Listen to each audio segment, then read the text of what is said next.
Om Mani Padme Hum. Religion, science, myths, and legends all point toward the next evolution in human consciousness. What do the invisible realms hold? Who's telling us and how do they know? We're investigating insights from around the world to answer the question, what does the material world arise out of and where do we go once we've dropped the body? You're about to go interdimension with Robert Wallace and Adam Jeffrey to undiscovered spiritual realities. My own brother, sister. Yeah. Silence the body, silence the mind. Let the waves of interdimensionalities roll through you. That's right. Be still and know I am God. Be nice to the brother, kind to the mother, be hospitable to the stranger within your gates. We're discussing indiscriminate kindness, or at least the striving thereafter. And then give and it will be given. How withholding holds and forgiveness forgives. Bear your cross, and your brother's too. How lifting ungrateful weights lifts the hearts of those you serve. And finally, needing needs, contentment contents. How you're self-sabotaging your prayer life.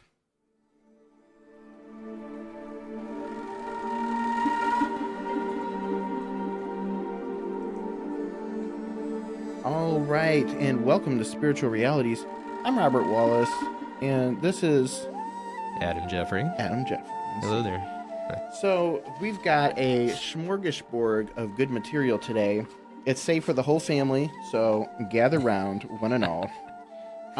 First, we're going to talk about the effects of stilling the body and the mind in your meditative prayer practice, and the effect that would have on a person the more perfectly you apply it to your spiritual life. So the reason why we're not seeing into spiritual realities is because we have a lot of body noise and a lot of mind traffic that's distracting us from the very subtle spiritual flow that's going through everybody. So in our meditative practices, we know that if we stop the thought process, then spiritual things start to happen. So I want to talk about that. Cool. Okay, so in my personal experiences, if you've tuned into past episodes, you know I've discussed how I was able to, with the teachings of Rudolf Steiner, move into other dimensions in meditation through the stopping and the stilling of the thought life. And I think it's important to supplement this with the whole be still and know I am God, because unfortunately there's a lot of Christian-minded people who would experience the kingdom of heaven long after they're dead, instead of beginning to access and broach the thresholds into these other dimensions by stilling and silencing their thought life. Right. Have you noticed an increased ability, just on a very superficial level, to concentrate and be present by stopping your thoughts, Adam? Oh, absolutely. Yeah. I think I've mentioned before that I have been called ADD for most of my life. And so concentration is difficult for me. I'm not ADHD, like where I'm all over the place, but it's always been very difficult for me to focus, particularly when people are talking.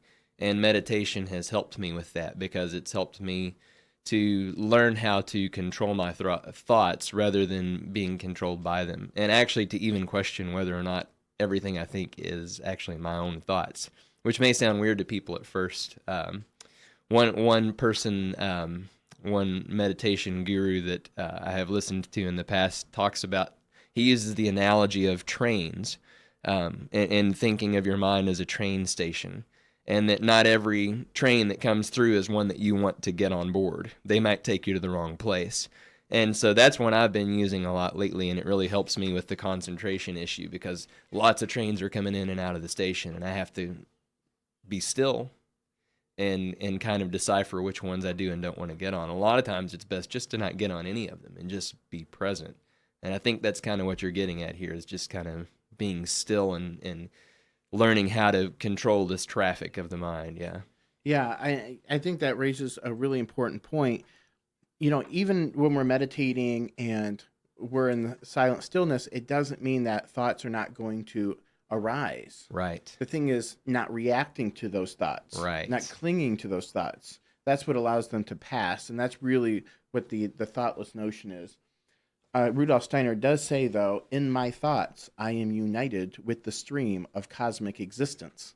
So at the same time, while we control our thoughts more and more and we're selective about the thoughts that we do think, we'll start to notice when we are thinking in a spiritual way, the effects that the spiritual world begins to have. We start to have spiritual phenomena happen that correlate with the thoughts we're thinking. And in that moment, we realize that in our thoughts, we are united with the stream of cosmic existence. So there is a place for thoughts. Yeah. When meditating on plants, for instance, as I talked about a while back, thinking thoughts or whatever your object of meditation is from the perspective of the object puts you in this selfless sort of state of mind, which can be just as good in a sense as having no thought, because it's really about getting out of your own ego environment of, self-centered thoughts. Right. That's what separates you. So if you can bridge that, maybe think only what Adam's thinking about, and from Adam's perspective, Right. and what's in Robert's hair right now. Oh, thanks, Adam. I just picked that up. Then perhaps you'll be able to expand into these other dimensions. I say perhaps, but in reality, you will. A couple analogies come to me on the subject. If you ever see those transparencies, when you're in school and the teacher has the projector and they put the transparency on the projector. Yeah. And these books where they like the medical books and they'll have like the anatomy and they'll have multiple transparencies and you can peel away one layer after another Right. to get down to the base layer. Well, that's kind of how I see the thought life. There's the physical sensation needs of the body. Turn that page. Then you've got the thought life and the concerns for self and the worry and the fears and all that. Turn that page. And what's behind that is the spiritual ambiance of the universal mind. So Wow. to get through these, we need to turn these pages or turn down our awareness and attention to those. Another analogy that occurs to me is that of the background noise and interference and things like that. You could have somebody whispering all kinds of wisdom in the room, but as long as you've got, AC/DC cranked up, or you have, the moaning and crying over here turned up, you can have anything playing in the background. You'd never know. Yeah. And so once you kind of turn down these noise elements, and no offense to AC/DC and the people who love AC/DC, that was my point. But noise and anything that isn't this still silence in the background is keeping you from hearing the essence that is, in fact, behind everything. Yeah. I think that's a super important point. For me as a songwriter, that's something that I've had to learn as a discipline because early when I was learning how to write, I was listening to other people's work a whole lot, which is good. Like you said, it's no offense to AC/DC or anybody else to say this. It's actually helpful to a degree to listen to other people's work as we're learning how to do our own. But there comes a point where we have to learn and to practice the discipline of being still so that we can hear what we need to hear. So basically I had to learn to stop listening to other people's songs all the time so that I could hear my own songs or hear the songs that needed to be manifested here. And I think the same is true. That is a spiritual thing for me, songwriting is. And so I think you can see how that interplays with the spiritual dimensions because we have to be still and quiet to hear the wisdom in the room. Like you said, I think that's a great analogy. I just see how that applies to my songwriting personally, but I hope other people could see how, whatever their work might be, if they're a playwright or, I think that our work is spiritual too. So if we're still in that moment, instead of just constantly watching somebody else's movie or constantly listening to somebody else's song, or whatever the case may be, we have to be still and hear what God wants to do through us. Right. Yeah. And new ideas will arise out of silence. Wisdom, concepts will come to you. Yeah.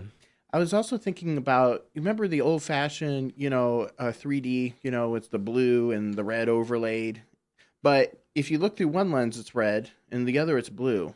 But when you put them together, it gives you this three-dimensional space. Right. Well, we have our internal noise and we have the external noise, the Lucifer and harmonic, perhaps. Right. But when they blend together in perfect balance, that Vesica Pisces inner sort of overlay, then we get this holistic surround sound, three-dimensional space. And so, we have our internal dialogue and we have what's coming in from outside of us. And when we pull away from our judgments and our reactions to our inner thoughts about ourselves and those about the outer world, it speaks to us in another way and something else comes through. Wow. Three-dimensional interdimensionality. That's deep. It's just concepts to work with to kind of And another thought, it's like you got a drum set and it's in the studio and nobody's playing it, but you're over here making noise. But if you look at that drum, it's starting to reverberate and it's making its own noise. Yeah. But if somebody's playing that drum, you don't hear anything coming from it. But it's a very subtle sort of reverberation that happens when it's not being played. Sure. So if we think of the drum like our mind and the playing as our thoughts, stop playing the thoughts and you're going to hear something rumbling in from another world. Love it. You're speaking my language today. That's the language of music. Yeah. And I'll add to that from my personal experience. If the drummer forgets to turn his snare off when he's not playing a song, then that thing, man, it really reverberates. You'll just hear, so you're playing a soft, beautiful song, and everybody's like, what is that? And in this case, it's actually a good thing if we're correlating that to the voice of the unseen.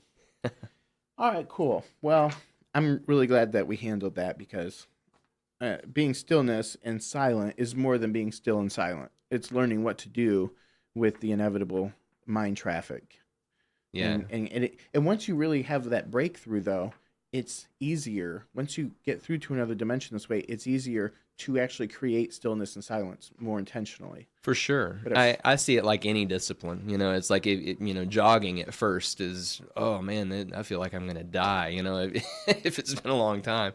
But once you get into it, it actually becomes easier.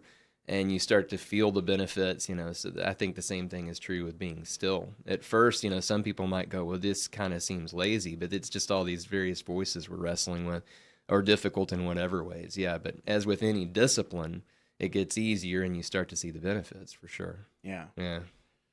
Awesome. Next subject on the docket. Be nice to the brother, kind to the mother. Be hospitable to the stranger within your gates. We're discussing indiscriminate kindness or at least a striving thereafter. Okay. So what got me thinking about this is I saw this picture from this movie of these two, I don't think it's derogatory to call them crackheads. They were really strung out characters and they were robbing somebody and they were vicious looking. But I couldn't help but think about this woman, who was, torn to pieces and everything, and how that in her better days, how calm she is. When things are going right, how well put together she is. And in the right circumstance, she would be a very lovely lady. She would be our friend. We would love her very dearly. And here we see her, and maybe we meet her in this condition where she's falling apart. And there's the tendency to react and to judge her and to be frightened of her and to not really show her love because she's a threat right now. And so it makes me think about how, we're not just needing to be kind to those that we know, but also, or the people we don't know, but also to those who seem to be a threat to us. Because really, in the right conditions, we could all go psycho. Right. We could lose it. We could, our nuts and bolts can fall apart, and we can become delirious. Right. And if the world turns on us and all of a sudden starts to treat us the way that we are treating the world at that moment, we're in a sorry state of affairs. So, perhaps we can have compassion. And inevitably, we will find ourselves in a disadvantageous position where we will require people's compassion. And perhaps we'll find it at that time if we live that way. Absolutely. It's beautiful stuff.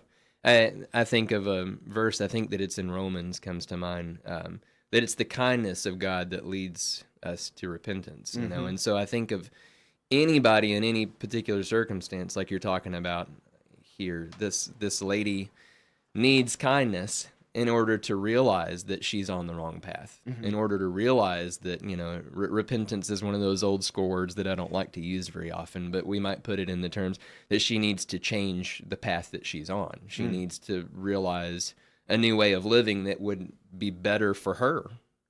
And so by being kind to her, you actually help set in place or at least to demonstrate the path, so that it opens her eyes and goes, man, I'm on the wrong path here. Yeah. Well, I appreciate you. You got a very open, new age heart. And I'm kind of new agey too, but I'm still got that fire and brimstone in me. So I'm going to say y'all need to repent. So you got good cop, bad cop over here. Take it how you want. And with that said, in the same way, I'm looking at this person as if they're under a shell of sin. But once you break open that, they're still the same godly divine being. Yeah. So, and even the exterior might look pretty, and then there might be a level of corruption under that. But again, under that, we still have the same type of person, just a drop of divinity. Yeah. And also along like the that. lines, the Bible says that God desires mercy, not sacrifice. He'd rather you be nice to this person than to have to come around and say sorry later. Right.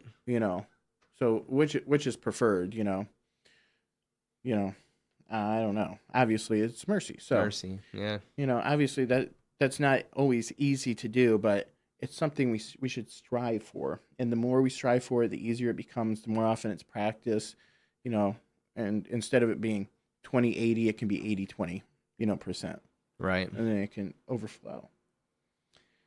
And so we just want to judge not, lest we be judged. And I want to hit that too, because I think that's one of the nice little, I want to say shortcuts, but it's one of the very concise, if you don't know anything else about, heaven and its attainment, is if you forgive, then you'll be forgiven. And if you're condemning people, no matter how petty your own personal sins are, you'll be condemned for that. So, the easiest thing you can do is if you can't remember anything else, doing unto others is just don't condemn other people. Right. Mind your business and think about how you've been in their position. And so sometimes that is all that you need to think about. I think there's a discipline to this too that I've experienced in my life. It actually sometimes takes discipline. You just said drops of divinity, and I love that. I think of G.K. Chesterton's poem. I don't know if you're familiar with him or not, but he has a poem about the million faces of God and learning to see, as you walk around and experience the million faces of God. And for me, that has taken a certain amount of discipline in addition to meditation, but actually practicing as you walk through your day to see drops of divinity in everyone you encounter. And to me, that's a little bit of a discipline until, like anything else, it becomes natural. As you walk around, you just say, hey, I might see that person's flaws, but I can also see the divinity. I can also find the face of God. I can find the Christ in that person despite their flaws, and so that makes not judging easier, and just like Jesus said, whatever you do to the least of these, you've done to me. You start to see how all these concepts are so interconnected, Yeah. Life keeps ramping up the challenges according to the level we're at. And, the school of life, no matter how far up and how much you progress, there's always going to be something that's going to hit that one button that you weren't protecting right at that moment. Of course. Or fling you off into a mild rage. But then when you're calm, it's like all the logic and everything is there. Yeah. But at the time, it wouldn't be much of a challenge if it wasn't really trying to provoke you to look at the holes and look at the air bubbles in your cup, Absolutely. It was in one of the Gnostic Gospels that said, it made an analogy to us being cups filled with some substance and the holes that would eventually, these air bubbles that would eventually come to the top and it would sink down and come to its level. And so we should, while we're still alive, seek to push these bubbles up and out. Wow. That's a good one too. Not until after we're dead. And it's like, whoa, embarrassed. Embarrassed much? Right. All right. Now, along the same lines, we're going to talk about give and it will be given, and how withholding holds and forgiveness forgives. So, specifically, the psychic import of our thoughts on others. And so, everybody can really feel this. Sometimes I feel like, if we're not as conscious as we could be, we think we can get away with telling somebody something we think they want to hear in order to get the result that we want to get. But we don't realize that most or a lot of people are just as able to see through manipulation as we are. Mm-hmm. We all kind of think that we are able to get one over on other people, but it's like just as clear to all of us if you think about it when somebody's doing that to you. So how do you think that you're got your invisibility cloak on? How do you think that they can't see you? And so what it really comes down to is, what is the intent of the heart? Where are you really at? Because it'll affect every inflection of your voice. Wow. It'll be carried on the winds of your voice. And so there's no way to hide what's really there. That's why I think when we're hearing people who are talking with a lot of, like T.D. Jakes, Time Magazine called him America's Best Preacher. I'm a big fan. He's very inspirational. Okay. But it's like, if somebody else were to give the same sermons, without the same depth of heart and feeling in the headspace where his head is at, it just wouldn't carry the same sort of emotional impulse, like the weight that it does. And so there's no substitute. The Bible says, they honor me with their lips, but their hearts are far from me. People come up to you and they're nice to you with their words, but their hearts are far from you. You know? Right. They want something, they have an agenda, something like that. And sometimes we miss it because we hear what we want to hear, Right. We like the flattery. And that's a danger too, because what flatters you can also bring you down. Absolutely. And as a self-protective measure, it's important to mention that what's bringing you down is also capable of bringing you up. And if you're allowing that to modulate your mood, you've lost control of yourself and somebody else has control of you.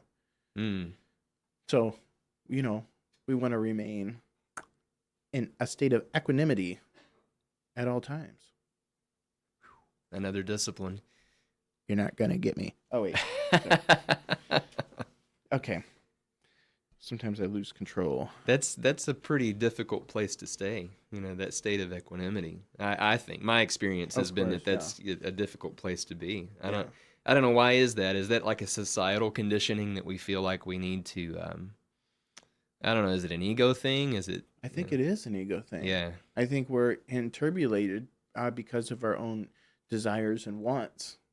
Because of our own selfishness, we're prone to look at issues from a self-serving perspective, whether this is good for me or whether it's bad for me, whether it's going to bring pain or pleasure for me. And we don't see it as all things, good or bad, are for the glory of God to teach us something. Yeah. Great things come through suffering and sorrow and tribulation. That's where strength comes from. Yeah. But you could be born with a silver spoon in your mouth. You could never know challenges or trouble. And the first time some real world issue hits you, you have no strength to handle it. You're useless, So unless you're going to throw money at everything in your life, you have to develop yourself and you have to confront everything, good or bad, in a balanced way. And I think that's what most of us suffer with, though, is we're brought down by things that we expect will fill us up, even though they're not capable of filling us up. And so we're creating our own Achilles heel with our ego. For sure. I want that. Well, now it's become an Achilles heel for you. Because as soon as somebody knows you want that, they can take advantage of you. They can offer that to you for a price. Wow. Well, this is definitely coincidence stuff for me, because I've been wrestling with these kinds of issues this week. And it's been good. I'm getting to the other side of that now, where I had some ego issues that I didn't know that I had. And they needed to come up into my face, so I could go, I need to die to this. This was something that I expected would bring me joy in my life. and it's not being fulfilled the way that I wanted it to. And so I go, wow, this is a place that I didn't even know that it was there, but it came up. And so I'm actually grateful for it. I'm getting to the point where I'm at the other side of it now, and I'm grateful for it. So I think it's cool that we're talking about that today. Yeah, yeah, it's a great place to put our attention on. And the very first lines of the song we've been using, "The Compassionate Mind" by Marla Maples, has you've heard it at the opening of every show. You hear the Dalai Lama, and the first few things he's saying, if you listen to it being drawn out, is all the pain and the suffering and the worries all come from a self-centered attitude. Mm. And as long as you're thinking in terms of your mission, the kingdom of heaven, other people's well-being, all sorts of things can befall you, and you're going to keep moving. You don't ruminate in it. You're not wallowing in that sadness. Right. It's not part of your concentration. Yeah. So, elevate your thinking. Elevate your priorities. It's good stuff. Mm. I think an interesting irony, I'll just hit on that really quick, that I'm still learning, like as of this day, is that not only does that become seeking first the kingdom of God, that it's good for the kingdom of God, but really it's good for us, whether or not we can see it right now. Mm-hmm. That is what will eventually make us happy. I'm glad you brought that up, because, just thinking in terms of discipline as a child, Yeah. when we're being disciplined, obviously, we resent our parents, we resent the circumstances, we resent the suffering that we're in. Mm-hmm. But after you grow up, you look back, and a lot of us look back and wish that we had more discipline. Yeah. We see that the prices that we were paying actually served us well and protected us from a lot of suffering that others that we knew who didn't have that discipline are suffering with.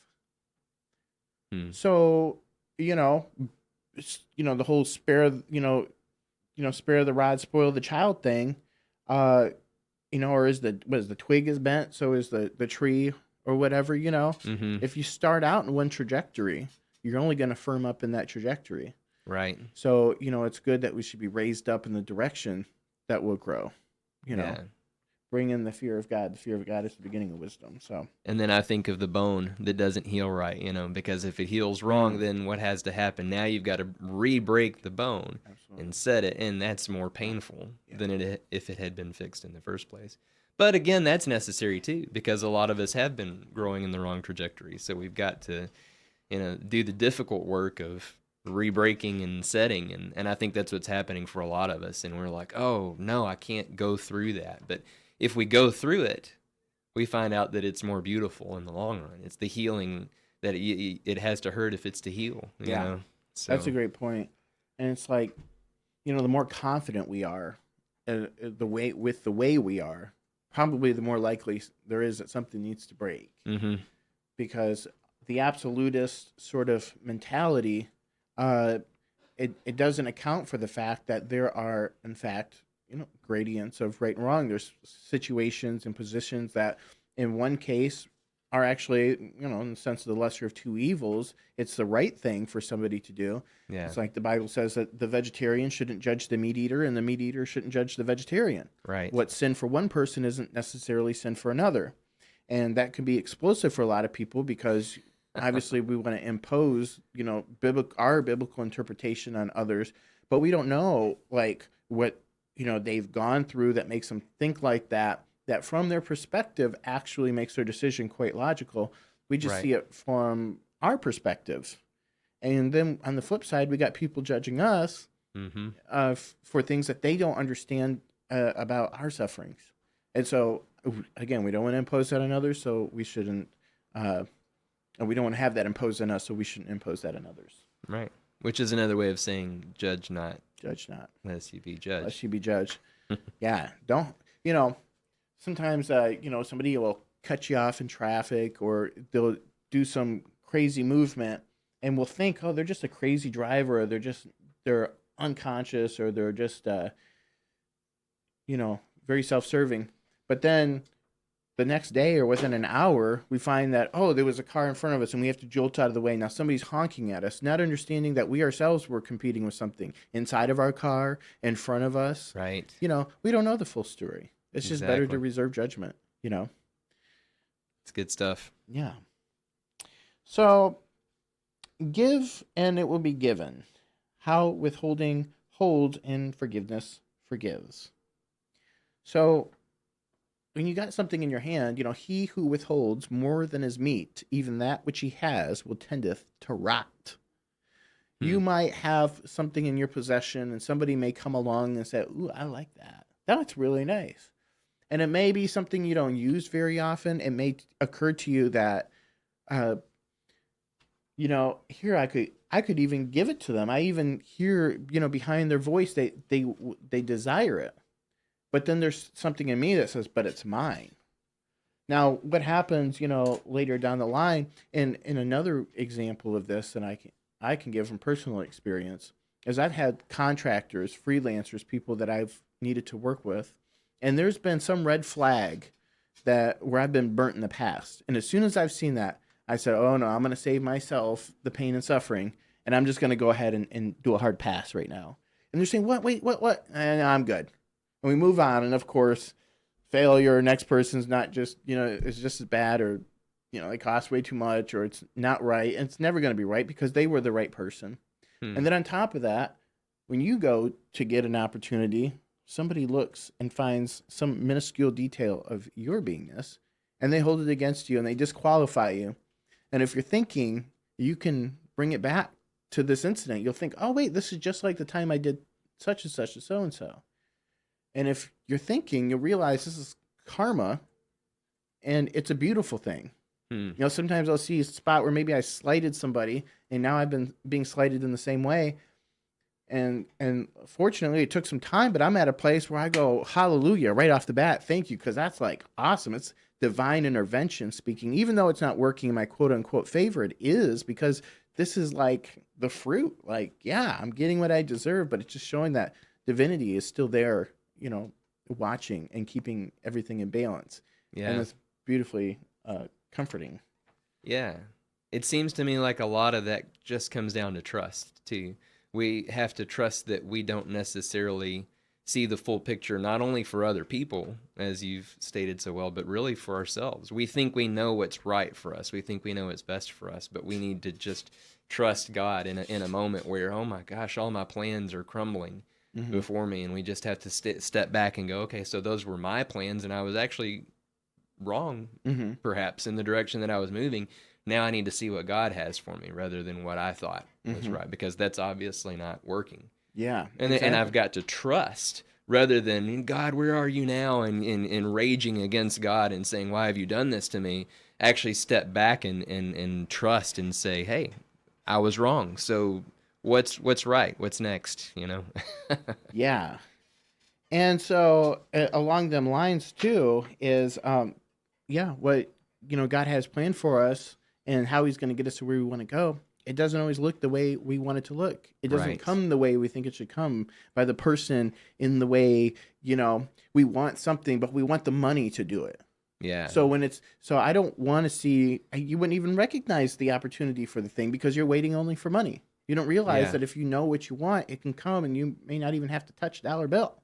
Wow. You may win it. Maybe, "Hey, I got this extra," something like that. Right. So, figure out what you want and don't pre-plan the way that God has to deliver it. And, perhaps all your dreams will definitely come true. Mm-hmm. And the flip side of this whole thing is sometimes it's not meant to be. And we get warnings, somebody who would otherwise, maybe it could be a contractor, it could be, whoever, whatever service, there's something not working out.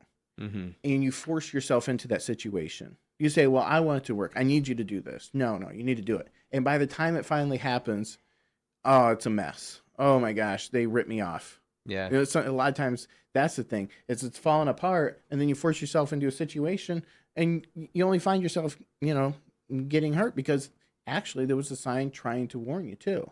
Yeah. And so there's a fine line and balance between, judging somebody quickly and excusing them, or forcing yourself into closed doors that were shut for a reason.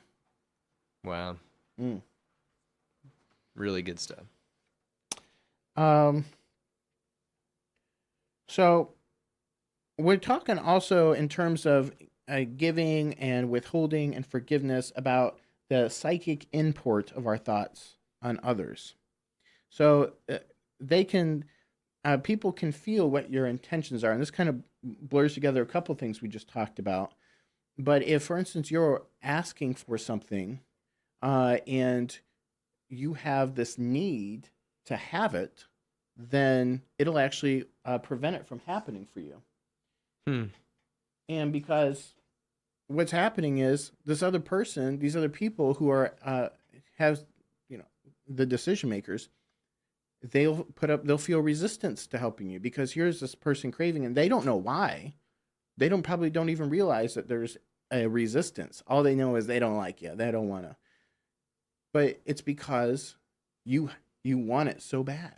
But if you ask, you say, God, I'd like this and that, and you remember that you're thinking, for the greatest good, for the greatest number of people, maybe it does affect you personally. Maybe it's something that you want, but you would always be happy to share the experiences so long as you want it, so long as it doesn't hurt anybody. There's reasons. And if you come from that place and then you say, but your will be done, not mine. Yeah. Then all of a sudden, and you move away from the subject, miraculous synchronicities, coincidence occurs that bring it into your life. And so again, it's like, we're choking it right out of existence by needing it. And as soon as you don't need it, then you can have it.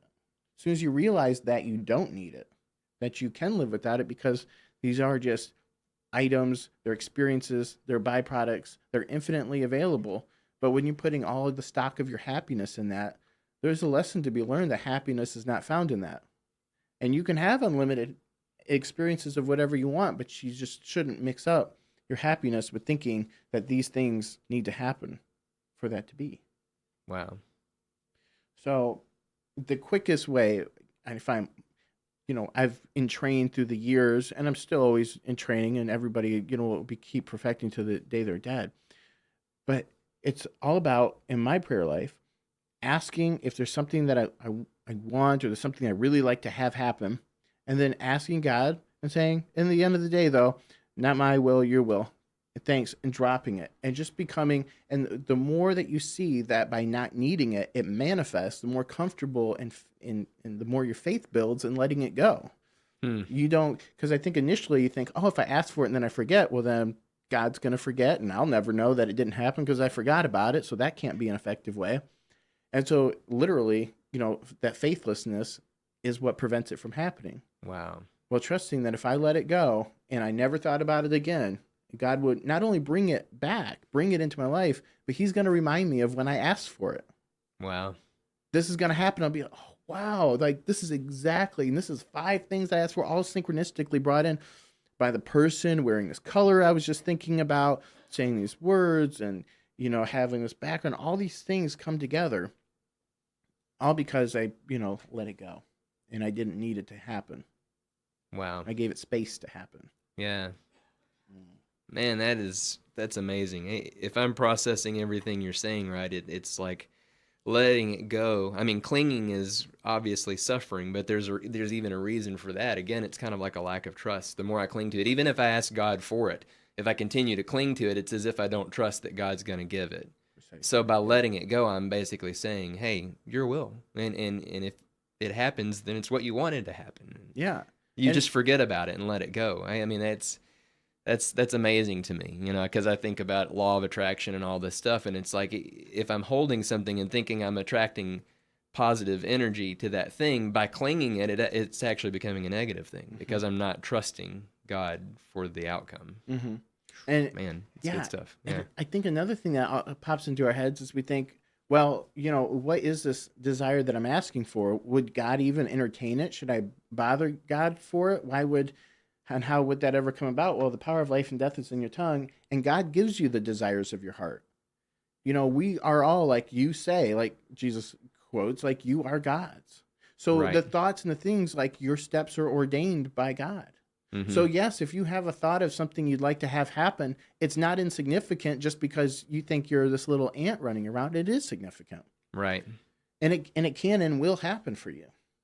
If you let go of the need for it to happen, and then you'll see, wow, even the most insignificant things. Like I'm house hunting. By the way, I'll be repeating this later. The show is going off the air here in Memphis, and it's moving straight up podcast format. So you'll be able to continue listening to the show on Spotify, iTunes, and spiritualrealities.net because I'm moving from Memphis to Chicago. Anyway, so I was house hunting, and in this neighborhood I was looking at in Chicago, Highland Park, the first one that Zillow was popping up was Michael Jordan's house. Oh, wow. $14 million mansion. I was like, oh, wow, that's cool. That's for sale right now, and the big gates, the number 23 on the gate, Yeah, yeah. And this is just an atypical 4-time-a-day sort of synchronicity that happens for me. And it will for you too, once you get in these thought habits. Yesterday, so that was 2 days ago. Yesterday, I went walking while my house is being shown. By the way, if you're looking for a house in Midtown, let me know. I got a beautiful 3-bedroom, 3.5 bath on the corner of South McLean and Peabody. Anyway, so I was walking down a mud island while my house is being shown, and then I'm getting ready to turn back, and Spirit's like, no. I'm like, oh, okay.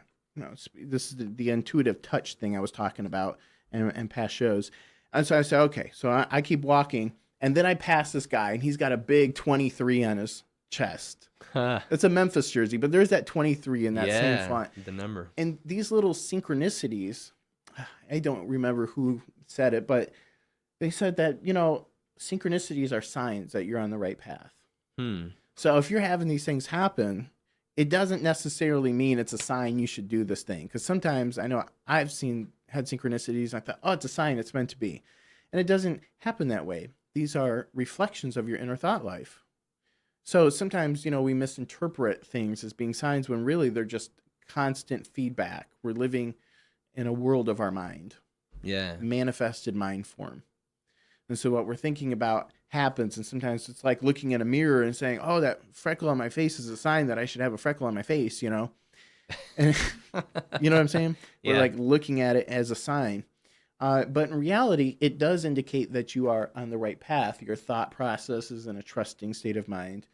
You've got your eyes set on the right goals. Your morals or integrity is the way that that God's, ordaining those steps. That you are, where you're supposed to be because, the thought process lines up with the mind of God. I think that's really a useful point because a lot of times, we just had that actually in a house and that we bid on, and even the realtor on the other side was like, "Oh man, on my way here, Walking Memphis was playing." Actually, she said, "On my way here, you're not going to believe what song is playing." I was like, "Lady, I play this game all day long. You heard Walking in Memphis. I already know. Okay, this is nothing." She's like, "Yes, how did you know?" And so she's like, "I think it's a sign." And I said, "Well, maybe, because more than several times have I seen supposed signs that really affirm to me I'm supposed to go route fall apart." And kind of showed me, wait, it doesn't necessarily mean that I should do that. Right. Sometimes it does. Yeah. But not all the time. So it seems like it could be a lot to do with your interpretation of the signs as well. Yeah. Because you could interpret that 23 to mean, oh, we've got to figure out how to get $14 million and buy the Jordan mansion, Exactly. And I got a feeling that's not the sign. That's not what the sign was actually telling you to do. I suspect you're right. But when you have enough of these experiences, if you think back or you reflect on the thought that you were thinking that correlates with this, that makes it such a synchronicity, you'll realize that you are in a very specific state of calmness, reflectiveness, curiosity, wonderment. For instance, I was, when I was looking at that gate, I was thinking about, him manufacturing it, and especially for him in his jersey number and the significance it had for him. And that it's left on the gate, and that it might be some prize or token or whatever for the next owner. And I was just thinking thoughts about the thing from a very open-minded way. And whenever I do that, and I'm just doing it, it's always innocent. Like I don't have any intentions of manifesting anything. It's always just general curiosity and just playing with it in my mind. Then it manifests. Somebody brings it to me. It pops up in the most inexplicable way. Yeah. The most impossible thing comes out, and it's like I'm flipping through a show that you just happen to, maybe I want to watch that. That looks curious. And all of a sudden your entire conversation's in that show. And it's like, man, I didn't have to turn that show on. How you start to reverse engineer. How did this come about? Like, how did I make this happen? How was I led into this? And you start to see how these little, notions in your mind are actually setting you in a direction. You think your thoughts are your own. You think, what comes to you, thoughts are streaming in from different directions, and, the way you're handling them are, making the most out of them, or not, you're not yourself, yeah,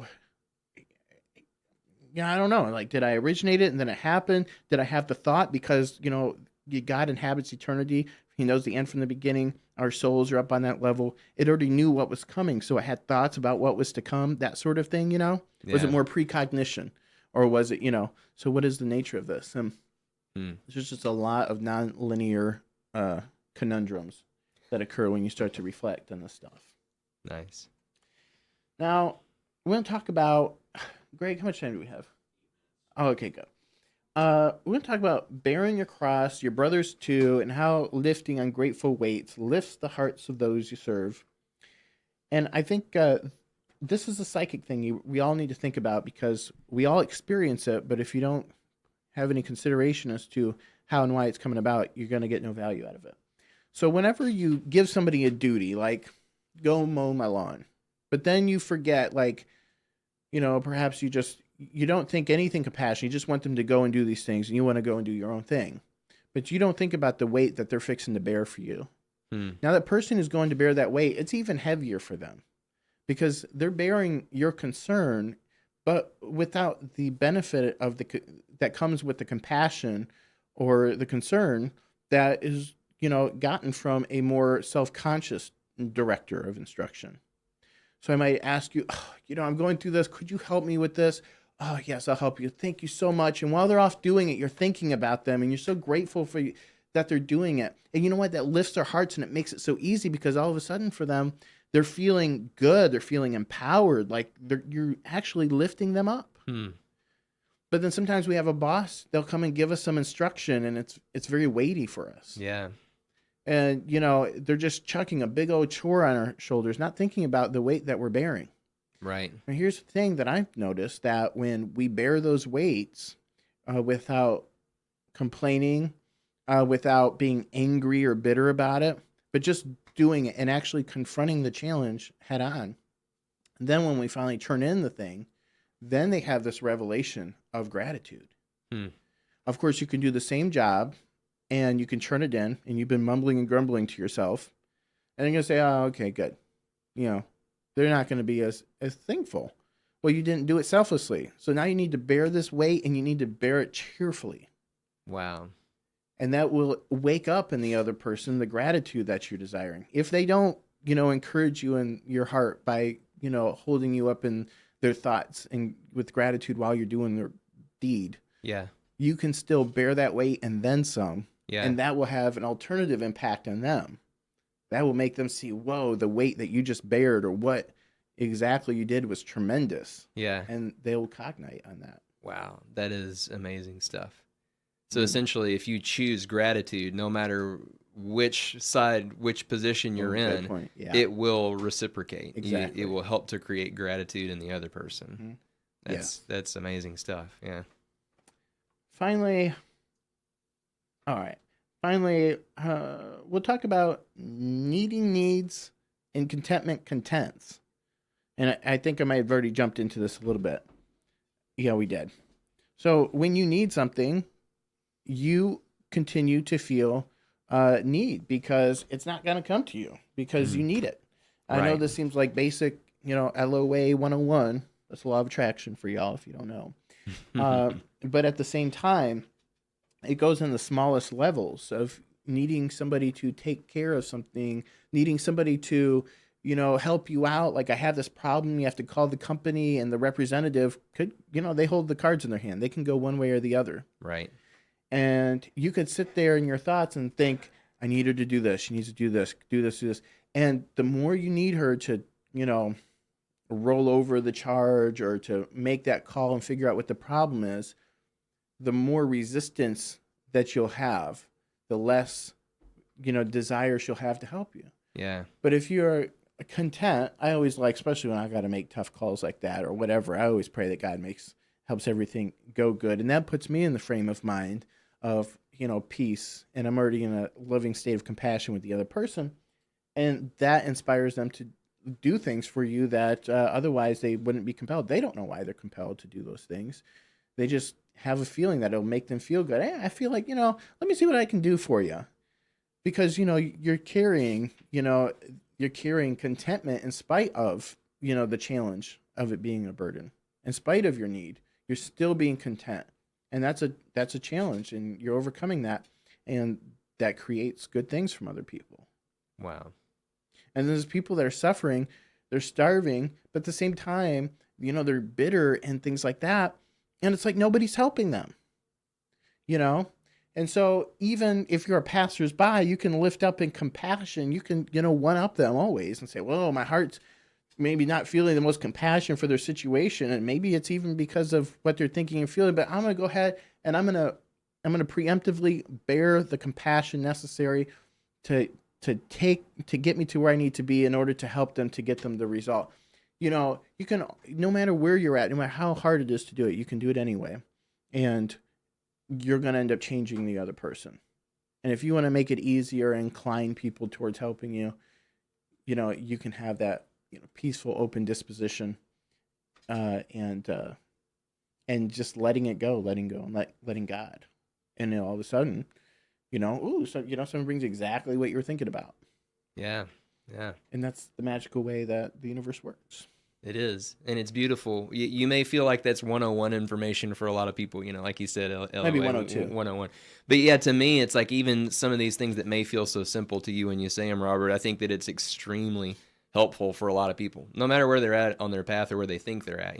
Some of these little nuggets may just drop in and they go, oh, I didn't realize I was holding on to that thing instead of letting it go. And that's why the law of attraction hasn't been working for me. Mm-hmm. I haven't really been trusting God with this thing, and I just didn't even see it. So I'm glad you pointed that out. I think it's really beautiful. Yeah. I don't mean to make it sound so simple, because a lot of these ideas have come through many years of coming to a place where, oh, okay, now it's duh. But it doesn't start duh. Yeah, for sure. Absolutely. So, well, what do we got? Like a minute left? We got a couple minutes left.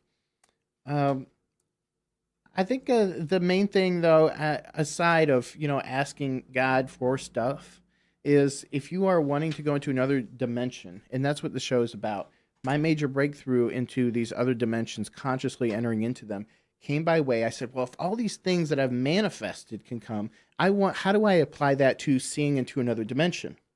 And so I visualized one night before I went to bed myself walking down a sidewalk in the daylight, and every so often I would look over to the side. I would turn my head over to the side and look off toward the grass, and therein and thereabouts I would see a spiritual world.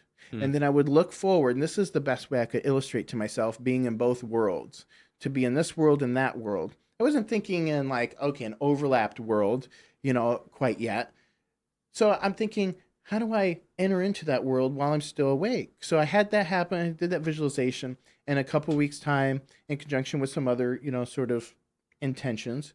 I came to the information, had a major breakthrough of being able to see, with some degree of elementary clairvoyance. And I think it's because I, took the time to try to visualize and manifest, the gifts of the Spirit. So the scriptures say, to covet the gifts of the Spirit. Be a glutton of the word. Don't be a glutton, but be a glutton of the word. Yeah. Don't covet things, but covet the gifts of the Spirit. Yeah. See what I'm saying? So, if maybe your training and all your focus has been on getting stuff, turn it around and apply it to the spiritual things that you want. And that's the real treasure. That's the gift that keeps on giving. So anyway, it's been a great journey. Adam will be on various shows in the future, I'm sure. And like I said, this is going to be a podcast from now on. So it's going to be off the air here. So visit us at spiritualrealities.net. Like it, the Facebook page, facebook.com/spiritual realities. And we're on Spotify, iTunes, and all that. So have a great day, y'all.